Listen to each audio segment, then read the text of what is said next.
तुलसा माता की, कार्तिक महात्मा की, सुखी बसे संसार सब, दुखिया रहे न कोई। सुखी बसे संसार सब, दुखिया रहे न कोई। ये अभिलाषा हम सबकी भगवन पूरी हो। विद्या बुद्धि तेज बल सबके भीतर हो। विद्या बुद्धि तेज बल सबके भीतर हो। दूध पूत धन धान्य से वंचित रहे न को। आपकी भक्ति प्रेम से मन होवे भरपूर। आपकी भक्ति प्रेम से मन होवे भरपूर।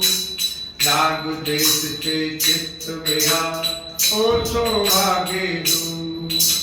मिले भरोसा नाम का हमें सदा जगदीश।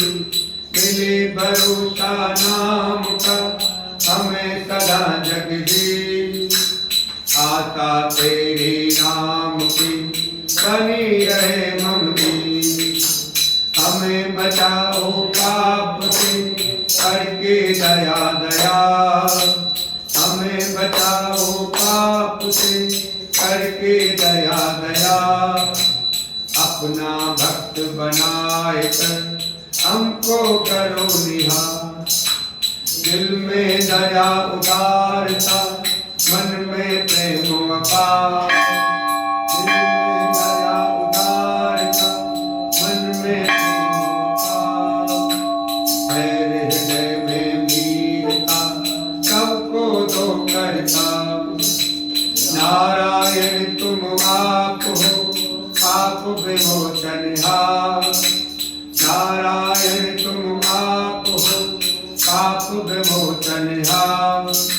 क्षमा करो अपराध कर दो जग से पार। हाथ जोड़ विनती करूं सुनिए कृपा निधान।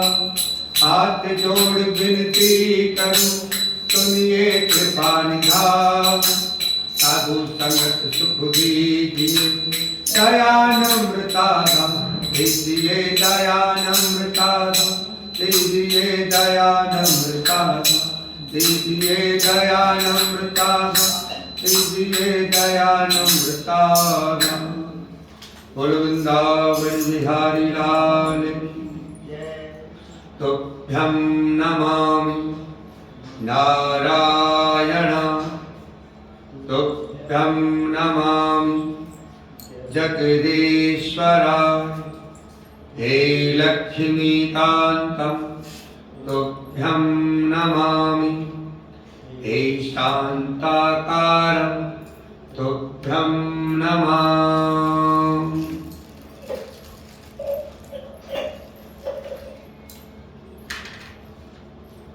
तो कल करवा चौथ की कथा के व्रत के बारे में और करवा चौथ का क्या महत्व है इसके बारे में आप सभी ने सुना और बड़े ही सुख शांति से प्रेम से करवा चौथ का व्रत संपूर्ण हुआ।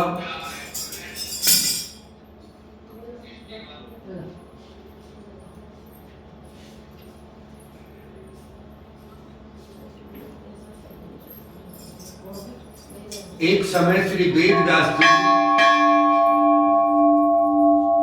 नारद मुनि से पूछा कि हे व्यास जी, सब आश्रमों में गृहस्थाश्रम श्रेष्ठ क्यों माना गया है?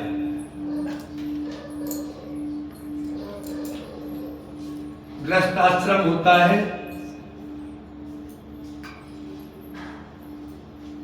जो पारिवारिक लोग होते हैं, जो गृहस्थी लोग होते हैं, और घर में रहकर ही भगवान का ध्यान, भजन, पूजन सब करते हैं, तब व्यास जी ने कहा जैसे समस्त नदियां समुद्र में जाकर आश्रय पाती हैं और सब जीव माता का आश्रय पाकर जीवित रहते हैं, उसी प्रकार भिक्षुक, ब्रह्मचारी, सन्यासी, विद्यार्थी, गुरु पूजक तथा यात्री, ये 6 जीविका रहित, इनके पास जीविका का कोई साधन नहीं होता, यानी जीविका का यानी कि अपने जीवन को पालने का, खाने रहने की कोई व्यवस्था नहीं होती, फिर भी गृहस्थों का ही आश्रय पाते हैं। हे नारद, इस संबंध में मैं तुम्हें एक पुरातन इतिहास सुनाता हूं। प्राचीन काल में उत्तानपाद राजा का उत्तम नाम का पुत्र अत्यंत बलवान तथा मदिरा पीने वाला था। राजा बनने पर उसने बहुला नाम वाली स्त्री से विवाह किया। राजा रानी दोनों स्नेह पूर्वक रहने लगे। एक दिन राजा ने वैश्या का नृत्य देखते हुए मदिरा पान किया, साथ ही अपनी स्त्री से भी मदिरा पीने का आग्रह किया कि आप भी मदिरा पान करो, परंतु रानी ने उसका कहना नहीं माना। तब राजा ने क्रोधित होकर अपने सेवकों को निर्जन वन में रानी को छोड़ आने की आज्ञा दी। अनुचरों ने राजा की आज्ञा का पालन किया। इसके पश्चात राजा ने दूसरा विवाह नहीं किया और रानी के वियोग को सहन करते हुए प्रजा का पुत्र के समान पालन करने लगे। एक दिन एक ब्राह्मण ने राजा के समीप आकर निवेदन किया, हे राजन, मेरी स्त्री का किसी ने अपहरण कर लिया है, इस कारण मैं अत्यंत दुखित हूं, अतएव आप उसे तलाश करके मुझे प्राप्त कराने की व्यवस्था करें।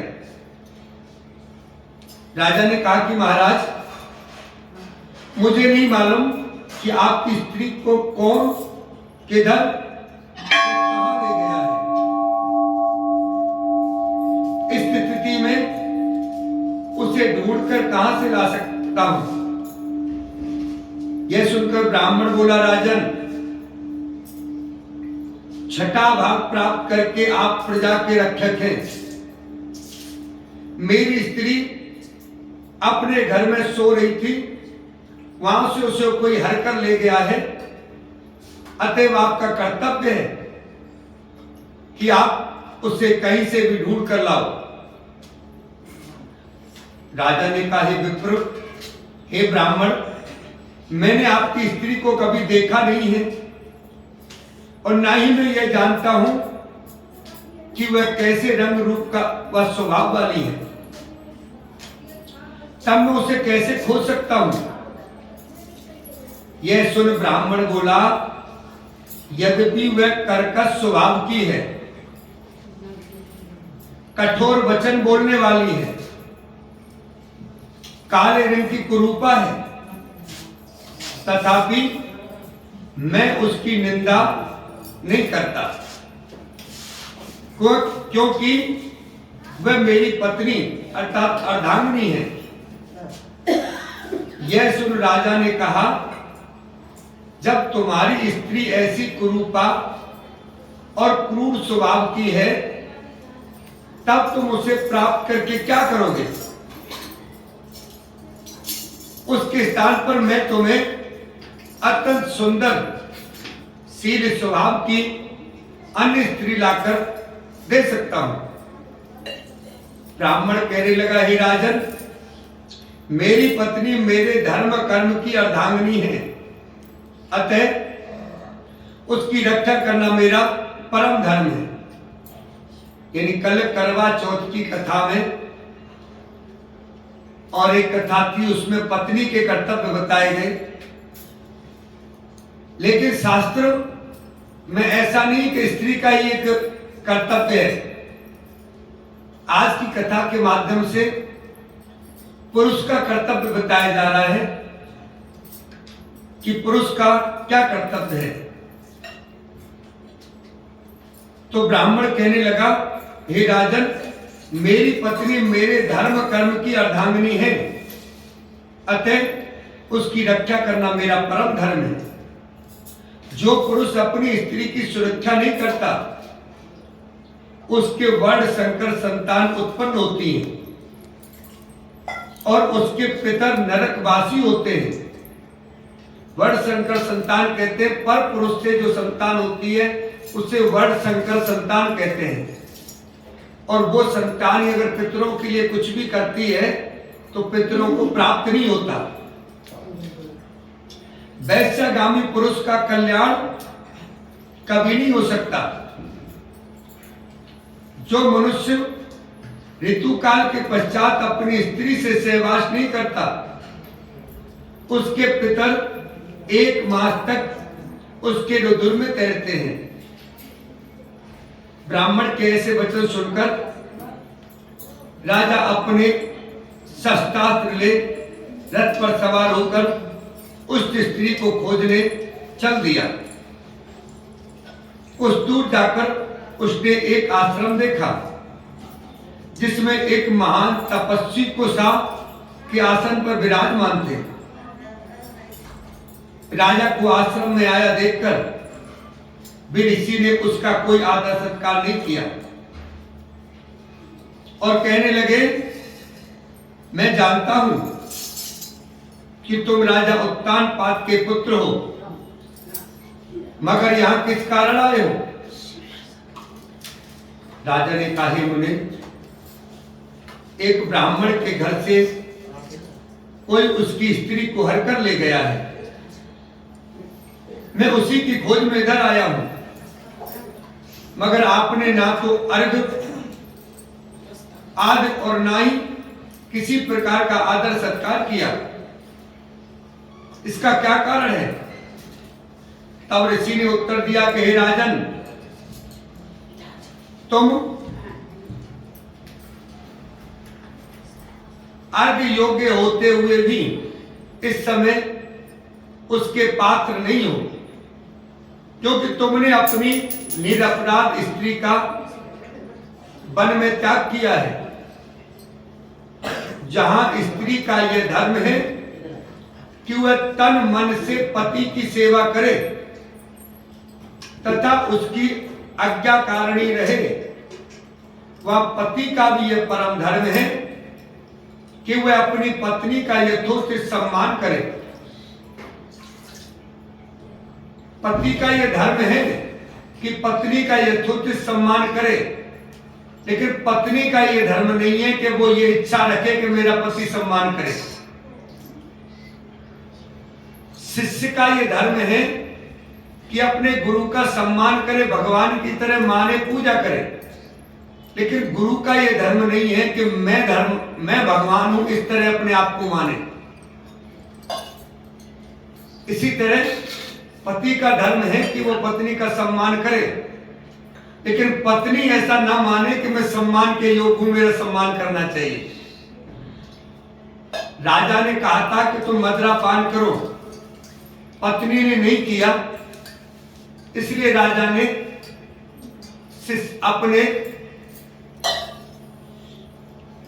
सिपाहियों से बोला कि इन्हें जंगल में छोड़ाओ, तो रानी ने विरोध नहीं किया। वो सहज ही उनके साथ चली गई और जंगल में रहने लगी। जिस घर में स्त्रियों का मान होता है वहां देवताओं का वास होता है। इसके विपरीत जहां स्त्रियों का अनादर होता है वहां सुख शांति कभी रह ही नहीं सकती।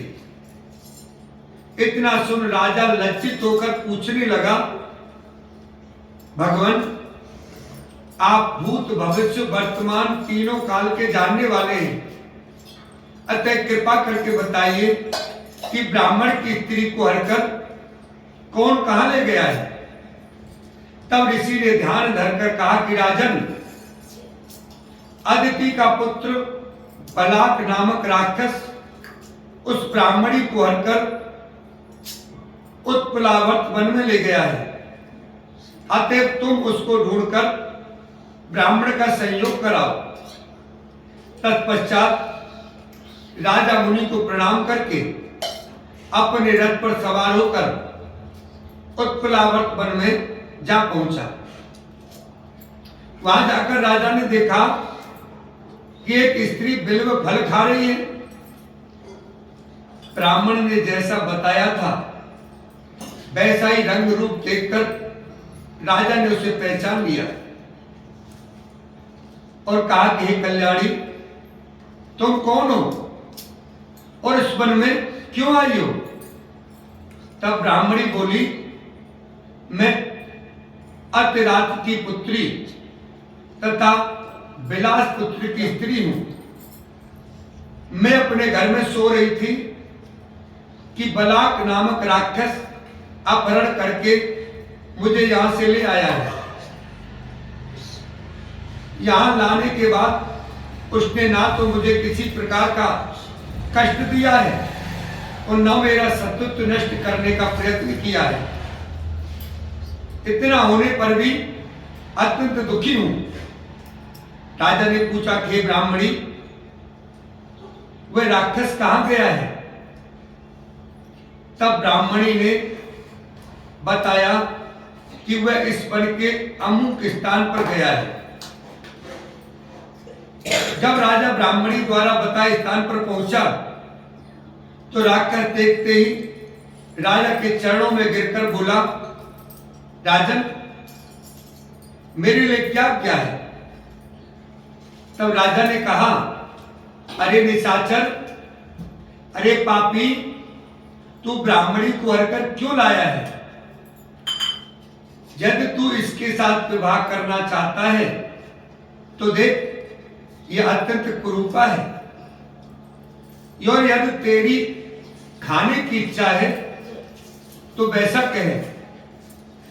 तब राक्षस कहने लगा कि राजन, मेरे घर में अनेक रूपवती अप्सराएं हैं, उनके अतिरिक्त मैंने कभी किसी स्त्री से भोग की इच्छा नहीं की और ना मैं मांस भक्षण करता हूं।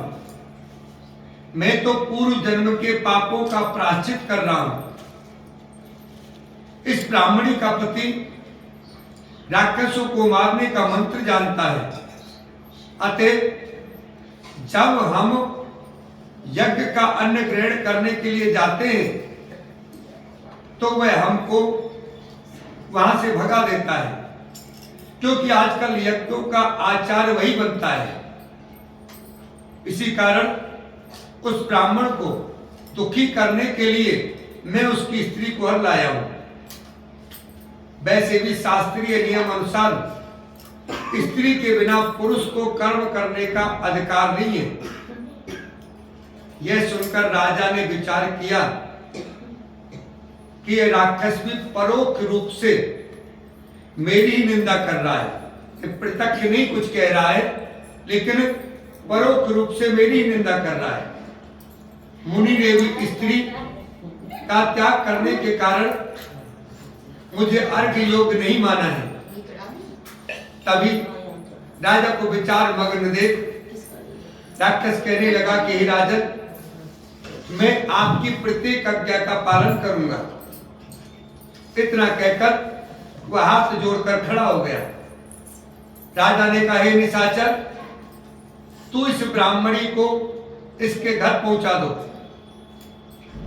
और इसके बाद जब भी मैं याद करूं तो मेरे पास आ जाना। इतना कहते ही वह राक्षस ब्राह्मणी को लेकर उसके घर छोड़ने चला गया।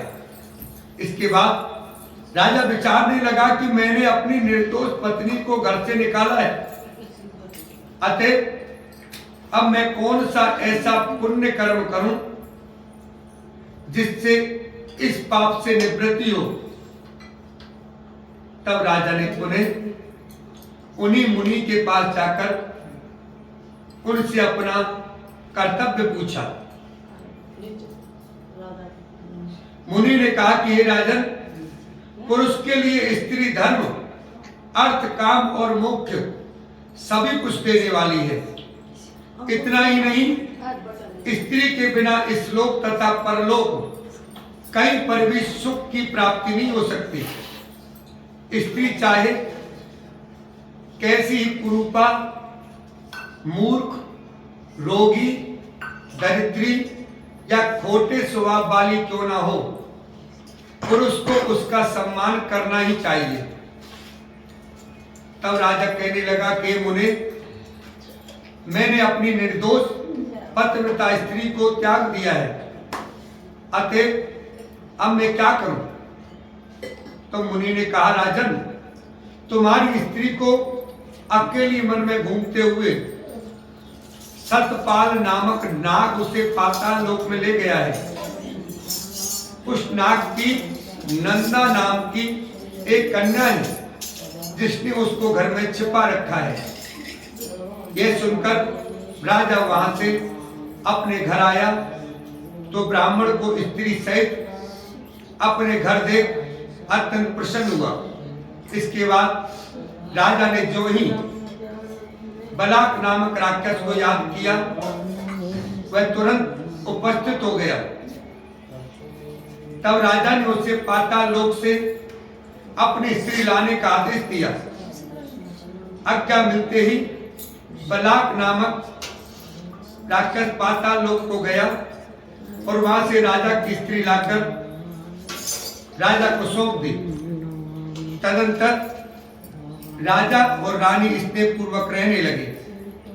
नारद जी कहते कि राजा पृथु, यह गृहस्थाश्रम महात्मा हमने तुमको विस्तार पूर्वक सुनाया। अब और क्या सुनना चाहते हो सो कहो। बोलो कार्तिक महात्मा की। तुभ्यं नमामि नारायण, तुभ्यं नमामि जगदीश्वरा, हे लक्ष्मीकान्तं, तुभ्यं नमामि हे शान्ताकारं, तुभ्यं नमामि। राम आए लक्ष्मण आए, श्री को जाने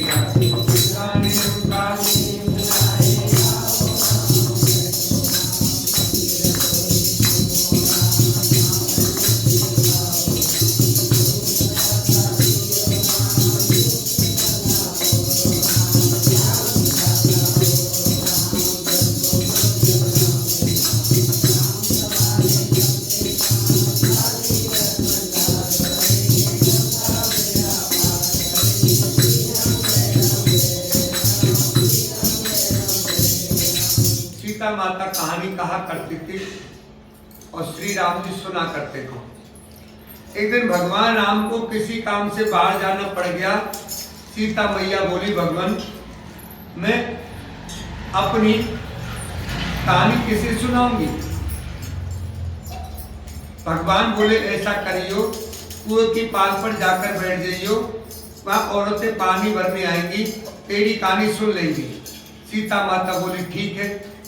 सीता माता कुएं की पार पर जाकर बैठ गई। एक बहू आई, रेशम जरी की साड़ी पहन रखी थी और सोने का घड़ा ले रखा था। सीता मैया बोली, बहन मेरा 12 वर्ष का नित्यनेम सुन ले। बहू बोली, जितने में तेरा 12 वर्ष का नित्यनेम सुनूंगी मुझे देर हो जाएगी, घर में सास लड़ेगी। कहानी नहीं सुनी। घर आई तो रेशम जरी की साड़ी फट गई, सोने का घड़ा मिट्टी का हो गया। सास बोली, बहू किसका दोष सिर ले आई। बहू बोली, सास जी दोष क्या, कुएं पर एक औरत बैठी थी, वह कह रही थी मेरी कहानी सुन ले, मैंने नहीं सुनी तो ऐसा हो गया। अगले दिन सास वही साड़ी पहन कर गई, वही घड़ा लेकर गई, सीता मैया बोली बहन मेरी कहानी सुन ले। सास बोली एक बार छोड़ 4 बार सुनू। राम आए लक्ष्मण आए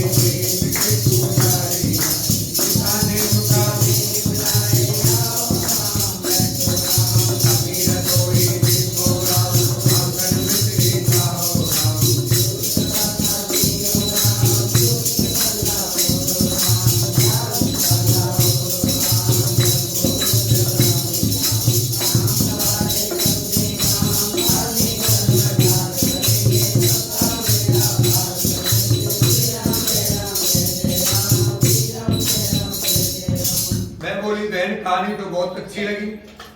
घर गई रेशम जरी की साड़ी हो गई, सोने का घड़ा हो गया। बहू बोली सासू जी तुम ये कैसे कर लाई? बहू तू दोष लगाई थी, मैं दोष उतारा है। ऐसी वो कौन थी? वो सीता माता थी, पुराने से नया कर देती है, खाली कर भंडार भर देती है, लक्ष्मी जी का वास कर देती है और जो कुछ इच्छा हो उसे पूरा कर देती है।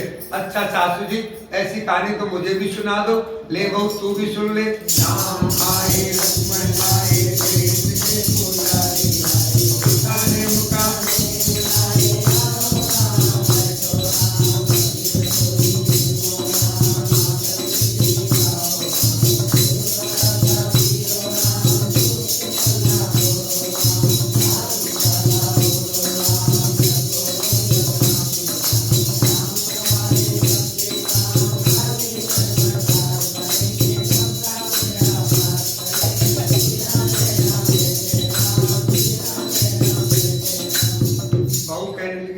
कहानी तो बहुत अच्छी है।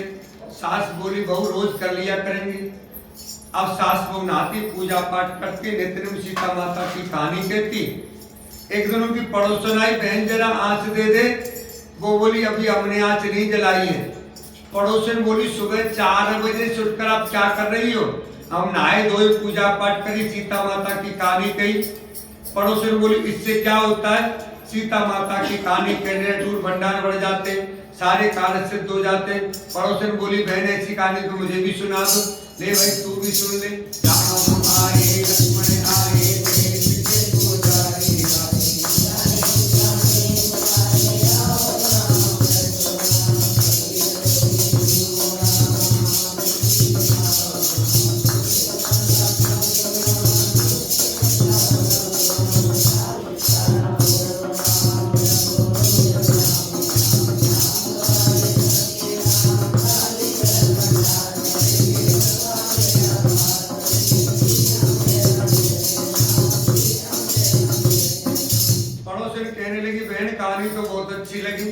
अब पड़ोसन में सीता माता की कहानी कहती। सीता माता उसके घर भंडार भर दिए। हे मेरी सीता माता जैसे वो सबके भंडार भरे वैसे हमारे भरी हो। लक्ष्मी जी का वास हो, अन्नपूर्णा का वास हो। बोलो सीता माता की पंडित जी है इसमें कथा सब है। इंद्रदेव की वाली नहीं है।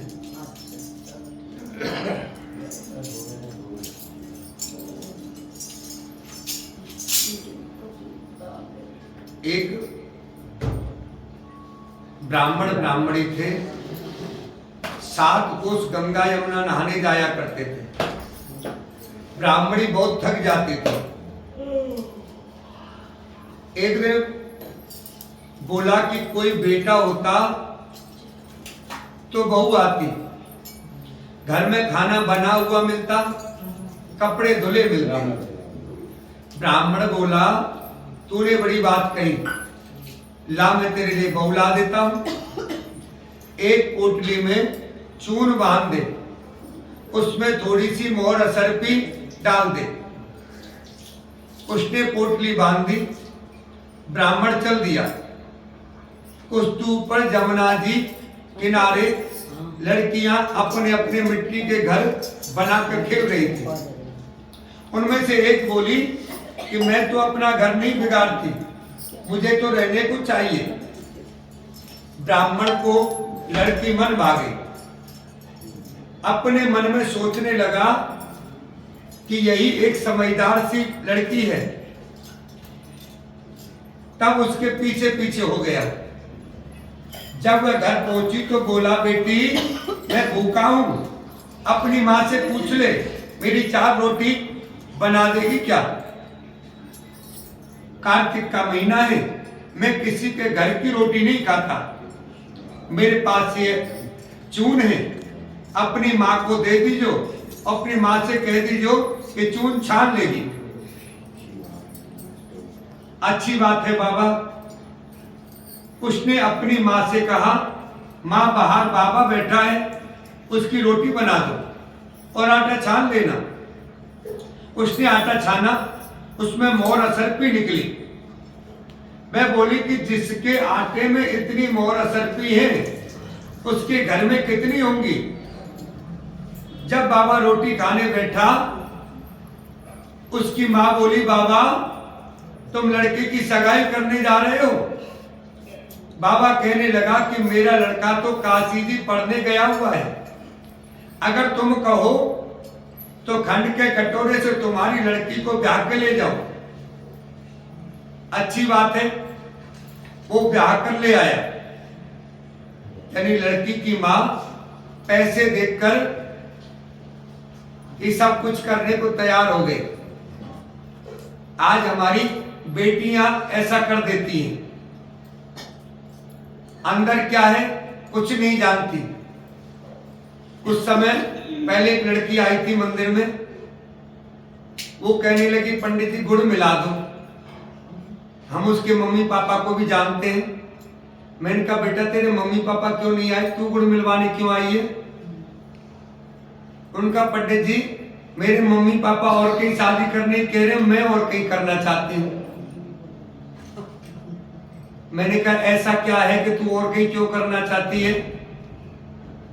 पंडित जी वो लड़का बहुत अच्छा है और उसका कोर्स होने वाला, अभी जो पढ़ाई होने वाली है, रिजल्ट आने के बाद 3 महीने का कोर्स करेगा, उसके बाद सरकारी नौकरी लग जाएगी। मैंने कहा, ये तो बड़ी अच्छी बात है। मैं ऐसा कौन सा 3 महीने का कोर्स है, सरकारी नौकरी तुरंत लग रही है। पर मैंने कहा, ये गलत है। पंडित एक बार गुड़ मिला के देख लो। चलो गुड़ मिलाते हैं। गुड़ मिलाने लगे तो मैंने कहा, बेटा उसका टाइम क्या है। टाइम तो मुझे नहीं पता, तारीख मालूम है, तो फोन करके भी पूछ लेती हूँ। उसने फोन मिलाया, फोन मिला के टाइम पूछा, बेटा एक बार बात कराना मेरी। उन्होंने फोन दे दिया लड़की ने, मैंने बात की, बेटा क्या तारीख है, क्या टाइम है। उस लड़के ने बताया। मैंने, कौन सी क्लास में पढ़ रहा है। उसने कहा कि पंडित जी अभी मेरे हाई स्कूल का रिजल्ट आने वाला है और हाई स्कूल रिजल्ट आ जाएगा फिर कोर्स करूंगा। तो आजकल हमारी बेटियां इतनी पागल हो गई हैं कि जिनके अंदर बुद्धि का लेस मात्र भी बुद्धि काम नहीं करती। उनको भूत और भविष्य कुछ नहीं दिखता। बस आज किसी ने बातों के महल बना दिए, बातों की गाड़ी खड़ी कर दी, हम उसी में ये कह लेते हैं कि बस हमारे लिए तो यही इंद्र हो गया।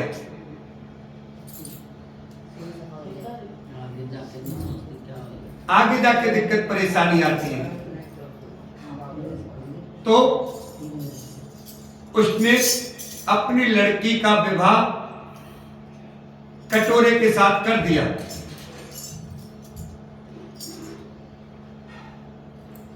ब्राह्मण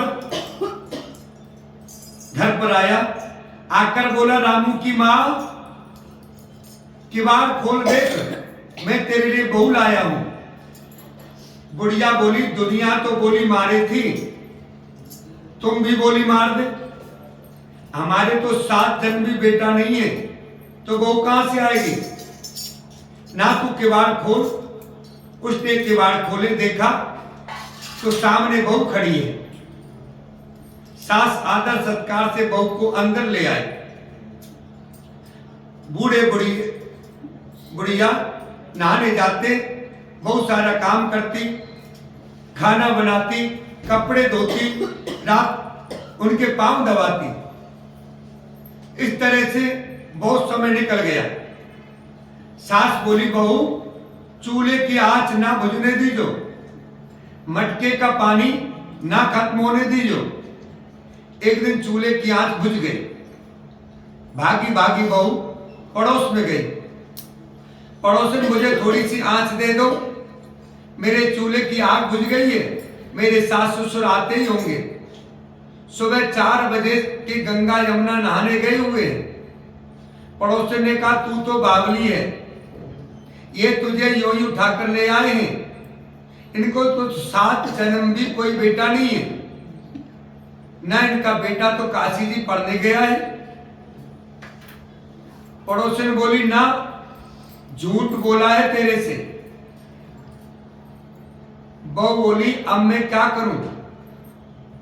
उसने कहा, जली फूकी रोटी कर दे, अनूठी दाल कर दे, खीर की कड़छी दाल में और दाल की कड़छी खीर में कर दे। देखो, घर में छोटी बड़ी बात होती रहती है, अच्छा बुरा सबके साथ होता है। सास बहू के झगड़े सब जगह होते हैं, किसी के कम होते हैं, किसी का ज्यादा होते हैं। लेकिन अपने घर की बात कहीं भी नहीं करनी चाहिए, क्योंकि कोई पड़ोसी ऐसा नहीं है जो किसी सास बहू को जाके समझा सके। आज तक कोई पड़ोसी ऐसा नहीं देखा हमने जो सास बहू को जाकर के समझा के लड़ाई को बुझा सके। लड़ाई जब बुझती है तब अपनी समझदारी से ही बुझती है। इसलिए कभी भी पड़ोस में जाकर, गांव में बड़े बूढ़े कहते थे कि जब घर से बाहर निकलो तो बड़े अच्छे साफ सुथरे कपड़े पहन के निकलो, चाहे घर में बगैर घी के रोटी खानी पड़ी हो, चाहे हरी मिर्च से खानी पड़ी हो। कोई किसी को धंधे कर नहीं जाता, हम जाकर के बताएं कि भैया हमारे घर में घी नहीं है, हमारे घर में सब्जी नहीं है, तो कोई रोज लाके दे जाएगा। ऐसा कोई नहीं कर सकता। अपने घर में जैसा है उसे प्रेम से स्वीकार करें और प्रभु की इच्छा समझे, अपने कर्मों का फल समझे। लेकिन किसी पड़ोसी को कभी जाकर के अपनी घर की स्थिति नहीं बतानी चाहिए। तो कड़छी खीर में दे दे, उसको पड़ोसी की सीख लग गई। उसने ऐसा ही किया। सास ससुर आए, आज ना तो आदर सत्कार किया, न ही उनके कपड़े लिए, खाना लगा दिया। सास बोली, बहू ये क्या, ये तो जली फूकी रोटी अनूठी दाल है। बहू बोली, एक खा लो सासू जी, तुम एक दिन खा लोगी तो कुछ नहीं होगा, मुझे तो जीवन भर अनूठी ही रहना है। सासू बोली, बहू को तो पड़ोस की सीख लग गई। सासू भी समझदार होनी चाहिए, एक बार भी समझ गई कि बहू को पड़ोस की सीख लग गई। रात को सो गई, सुबह भागी भागी पड़ोस में गई। बहू बोली, अब क्या करूं? पड़ोसन बोली, सातों कोठों की चाबी मांग ले। अब सासू जाने लगी, अब आगे अड़कर खड़ी हो गई। बहू बोली, बाद में जाना सासू जी, पहले मुझे सातों कोठों की चाबी दे दो। ससुर बोला, चाबी दे दो, आज भी इसका कल भी इसका, हमारा क्या, आज मरे कल दूसरा दिन। पीछे से बहू ने कोटे खोल कर देखे, किसी में अन्न, किसी में धन, किसी में बर्तन, किसी में कपड़े, अटूट भंडार बड़े पड़े हैं। 7वां कोटा खोल कर देखा, उसमें गणेश जी, लक्ष्मी जी, पीपल, पतवारी, कार्तिक के ठाकुर, राय, दामोदर, तुलसा जी का बिरला, 36 करोड़ देवी देवता विराजमान है। गंगा यमुना बह रही है, पैर थापे लगाए, चौकी पर बैठा एक लड़का माला जप रहा है। बोली, तू कौन? वो बोला, मैं तेरा पति हूं, किवाड़ बंद कर दे, मेरे बाप आएंगे तब खोलियो। अब तो बहू बहुत खुश हुई। 36 प्रकार के भोजन बनाए, 16 श्रृंगार किए, रांची माची डोले। सास ससुर आए, बड़े प्यार से उनसे बात की, उनके कपड़े धोए, खाना खिलाया। बूढ़ा बोला बहू तो धन लेकर राजी हो गई। बहू सास के पैर दबाती जाए और कहती जाए, माँ जी तुम इतनी दूर 12 कोस नहाने जाती हो, थक जाती होंगी, तुम घर में नहा लिया करो। सास बोली, बावली कहीं घर में भी गंगा यमुना बहती है? बहू बोली, हाँ माँ जी, चलो मैं दिखाती हूँ। उसने 7वां कोटा खोलकर दिखाया। उसमें गणेश, लक्ष्मी, पीपल, पटवारी, तुलसा, कार्तिक के ठाकुर, राई, दामोदर से पार्वती, 36 करोड़ देवी देवता विराजमान है।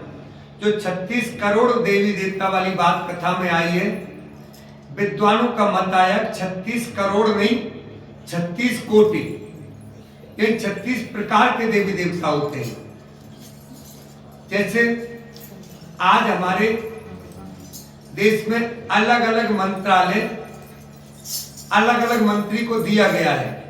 ये स्वास्थ्य मंत्री है, ये शिक्षा मंत्री है, ये रक्षा मंत्री है। उसी तरह उस रक्षा मंत्री के अंदर कितने व्यक्ति कार्य करते हैं, कितनी सेना है। लेकिन इसी तरह 33 कोटि देवी देवता है, ये 33 प्रकार के। गंगा यमुना बह रही है, तिलक थापे लगाए चौकी पर बैठे एक लड़का माला जप रहा है। मां बोली, तू कौन है? मां, मैं तेरा बेटा हूं। तू कहां से आया? क्या जानेगा मेरा घर का धनी? क्या जानेगी दौरानी जिठानी? क्या जानेगी अगर पड़ोसन कि तू मेरा बेटा है?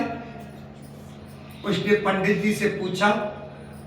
वह बोले, परली पार पे बहू बेटा खड़े हो, इस पार बुढ़िया खड़ी हो, चाम की अंगिया पहनी हो, छाती में से दूध की धार निकले, बेटे की दाढ़ी मूछ भीगे, पवन पानी से गठजोड़ा बंधे, तो सब जाने बुढ़िया का बेटा है। यदि हमारे अंदर सत्य है, वो कथा आती है ना, सत्य की भूखी हूं तो मेरी लाज रखना। यदि हमारे अंदर सत्य है, यदि भगवान पर विश्वास है, तो ये सारे काम सही होते हैं। लेकिन ना तो हमारे अंदर सत्य है, ना भगवान पर विश्वास है, तो ये सारे हमारे कार्य सिद्ध नहीं हो पाते। उसने ऐसा ही किया। चाम की अंगिया फट गई, छाती में से दूध की धार निकली, बेटे की दाढ़ी मूछ भीग गई, पवन पानी से बहू बेटे का गठजोड़ा बंध गया। ब्राह्मण ब्राह्मणी बहुत खुश हुए। हे कार्तिक के ठाकुर, राय, दामोदर, कृष्ण भगवान, जैसे उसे बहू बेटा दिया वैसे सबको दीजो। कहते सुनते ओंकार वर्ते को। बोलो वृंदावन बिहारी लाल की जय। देखो, कथा कोई सी भी हो जाए, कथा का माध्यम होता है प्रभु की लीलाओं से जोड़ना। कथा, अनेकों कथाएं अनेकों विद्वानों ने अलग अलग मत से दी है। तो सबसे बड़ा मत होता है प्रभु से जोड़ना। कथा निरंतर करते रहे परमात्मा नहीं मिलेंगे, लेकिन कथाओं के माध्यम से हम परमात्मा से जुड़ गए।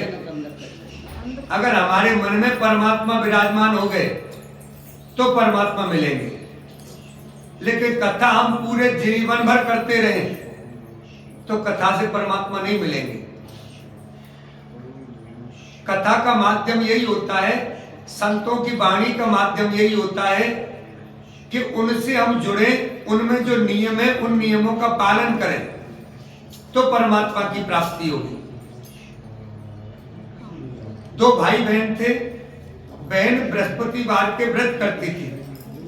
बृहस्पति भगवान आते, 4 लड्डू चांदी का कटोरा देके चले जाते। बहन लड्डू खा लेती, कटोरा कोठरी में रख देती। एक दिन भावज ने कोठरी खोल के देखा, कोठरी कटोरों से जगमग हो रही है। उसने पड़ोसन से कही, मेरी ननद कहां से लाई इतने कटोरे? कोठरी कटोरों से जगमग हो रही है। पड़ोसन बोली, अपने आदमी से कहियो। आदमी तो नहीं सुनेंगे, बोली दाल का चमचा भात में, भात का चमचा दाल में दे दीजो। उल्टा सीधा काम करना शुरू कर दो। पड़ोसन ऐसी अच्छी सीख बताती है।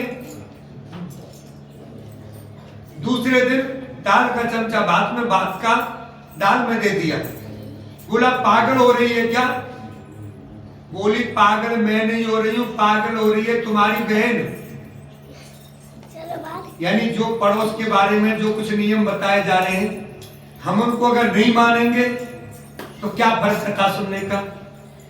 भगवान को प्राप्त करने के नियम, ब्रह्म मुहूर्त में उठना चाहिए, घर में झाड़ू पोछा करना चाहिए, उसके बाद भगवान की पूजा आराधना करनी चाहिए, उसके बाद रसोई में जाना चाहिए साफ सफाई करके। इनका अगर हम नियम पालन नहीं करेंगे, घर में सास ससुर माता पिता हैं, उनको पहले भोजन बना के देना चाहिए, पति को देना चाहिए। उसके बाद में पत्नी का कर्तव्य है कि सबके बाद में खाना खाती है, बच्चों को खिलाने के बाद। सदगृहस्थी पत्नी जो होती है वो घर में कभी 2 रोटी खा लेती है, कभी 4 रोटी खा लेती है। बेटा या पति पूछता है कि आज तो तेरे लिए खाना कम रह गया, वह नहीं मुझे आज इतनी भूख थी, 2 रोटी की इच्छा थी। वो कभी ये नहीं बताती कि आज मैं भूखी रह गई कि पति कल से मेरे लिए 2 रोटी फालतू छोड़ने लगे। पत्नी 2 रोटी कम खा लेती है, कभी सब्जी नहीं रहती तो मिर्ची से खा लेती है, लेकिन कभी ये नहीं कहती कि मेरे लिए तो सब्जी छोड़ी नहीं, सारी खा गए। ऐसा नहीं कहती। वही गृहस्थी पत्नी है। सुदामा का चरित्र कौन नहीं जानता। सुदामा की पत्नी ने कभी जिद नहीं की, जैसा मिल जाता था प्रेम से खा लेती थी। आज हम उनको याद करते हैं तो कहने लगी पता नहीं कहां से ला रहे हैं, कोटरी कटोरों से जगमग हो रही है, इसे घर से निकाल दो। भाई बोला जी मामा के चलेगी क्या? वो जाने थी कैसे मामा के ले जावे है भाई। बोली भाई जहां केले का पेड़ हो, मंदिर हो, वहां उतार दीजो। बोला अच्छा। जंगल में जाके देखे तो केले का पेड़ है, मंदिर है, वहां उतार दिया।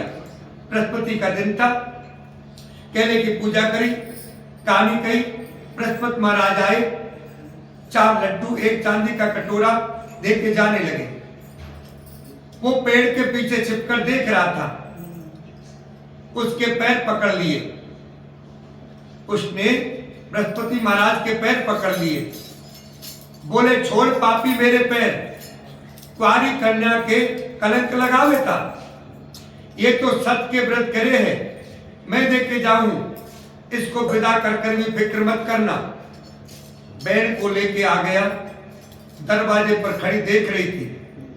बोली तू फिर ले आया? बोला मेरी बहन से कुछ मत कहना, मेरी बहन तो बृहस्पति के व्रत करे है, वही देके जाते हैं। बोली देखूंगी इसके बृहस्पति महाराज सारी नगरी में बोल आई, सब अपने अपने बच्चों को लेके आ जाना।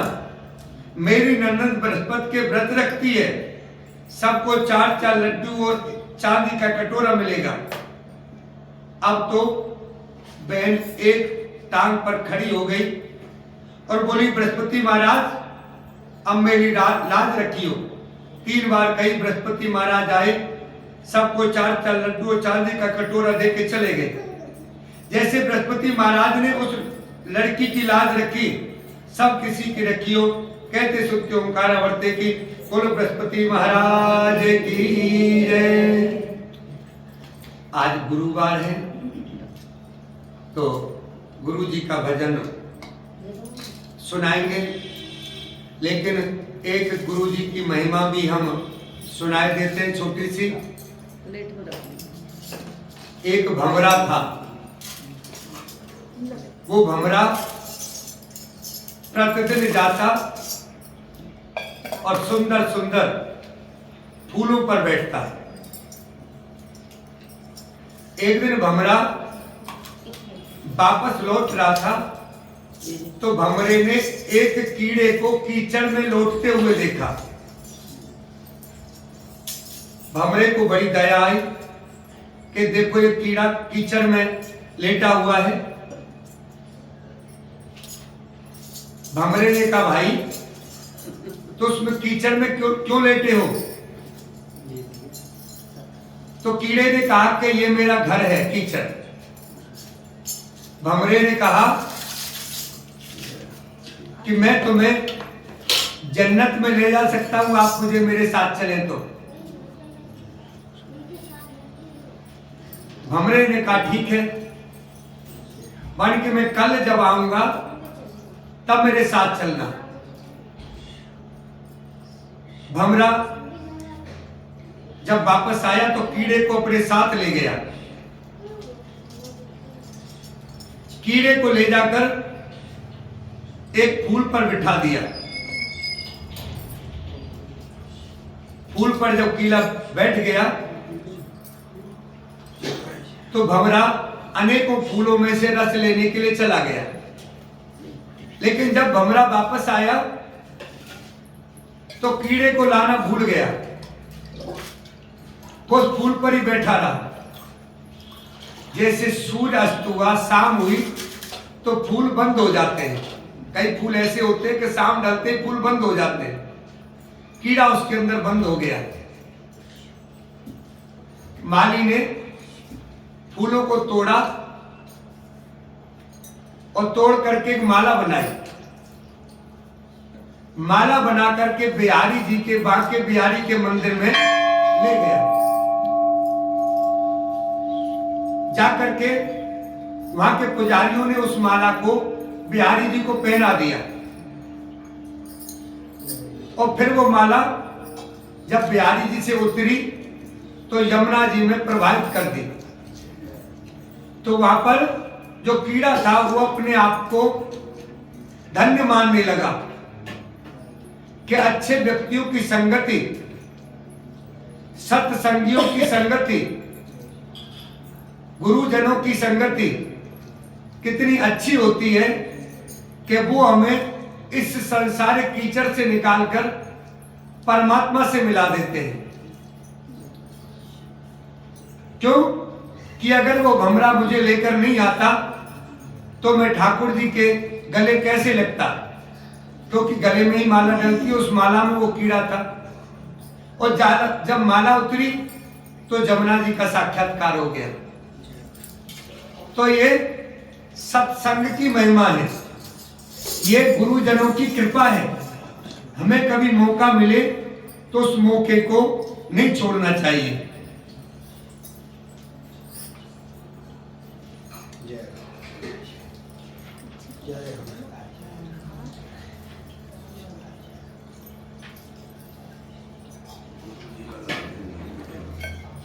तुभ्यं नमामि नारायणाय, तुभ्यं नमामि जगदीश्वराय, हे लक्ष्मीकान्तं तुभ्यं नमामि, हे शान्ताकारं तुभ्यं नमामि। मैंने सब कुछ पाया गुरुवर, तेरा दर्शन पाना बाकी। मैंने सब कुछ पाया गुरुवर, तेरा दर्शन पाना बाकी। मेरे घर में कोई कमी नहीं, मेरे घर में कोई कमी नहीं, बस तेरा आना बाकी। मैंने सब कुछ पाया गुरुवर, तेरा दर्शन पाना बाकी।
तेरा दर्शन हर मुराद पूरी होती है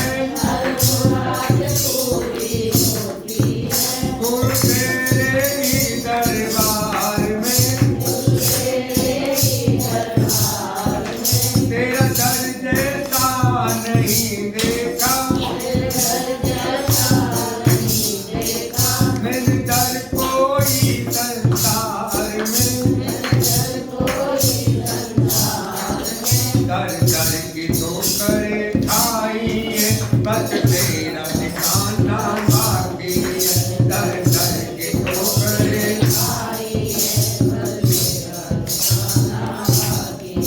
मैंने सब कुछ पाया गुरुवर तेरा दर्शन पाना बाकी है मैंने सब कुछ पाया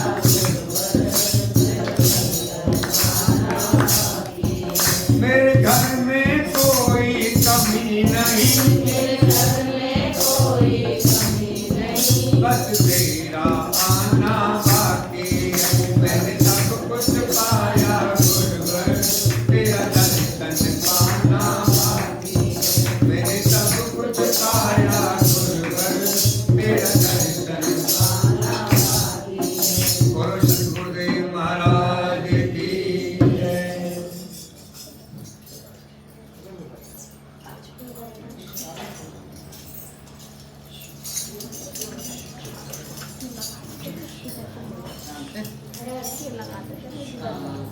बोलो तुलसा माता की जय तुलसा महारानी नमो नमो हरती पटरानी नमो तुलसा महारानी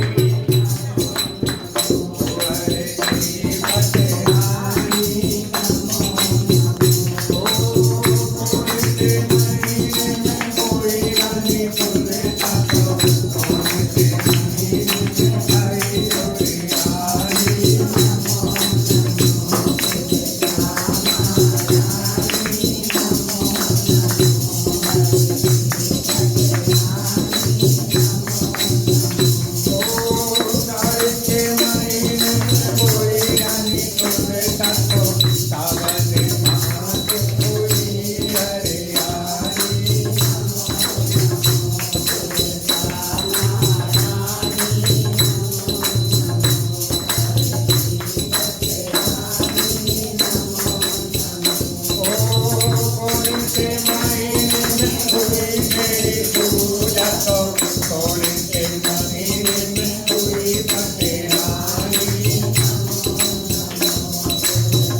बिहारी लाल की बांके बिहारी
कार्तिक महात्मा की बोल मर्यादा पुरुषोत्तम रामचंद्र भगवान बोलो शिव शक्तिश्वर महादेव की बोलो संकट मोचन हनुमान जी महाराज बोलो गुफा वाले बाबा की बोलो कालका मैया की बोलो सतगुरुदेव महाराज की अपने अपने माता पिता की बस्ती माता की गौ माता की भारत माता की सत्य सनातन धर्म की गाय मेरी सच्चिया दुर्गा वाली माता की जयकारा शेरा वाली दा ओम नमः पार्वती पते हर हर जय जय श्री राम जय जय श्री राम जय जय श्री राम श्याम। हम सत्य सनातन धर्म क्यों बोलते हैं? सत्य जिसके अंदर हिंसा नहीं है, जिसके अंदर दूसरे की पीड़ा सहना गलत है, किसी को कष्ट देना गलत है, उस धर्म को हम सत्य मानते हैं। और जिसके अंदर काटना फाटना, किसी को दुख देना, किसी को मारना ये सिखाया जाता है, वो धर्म सत्य नहीं है।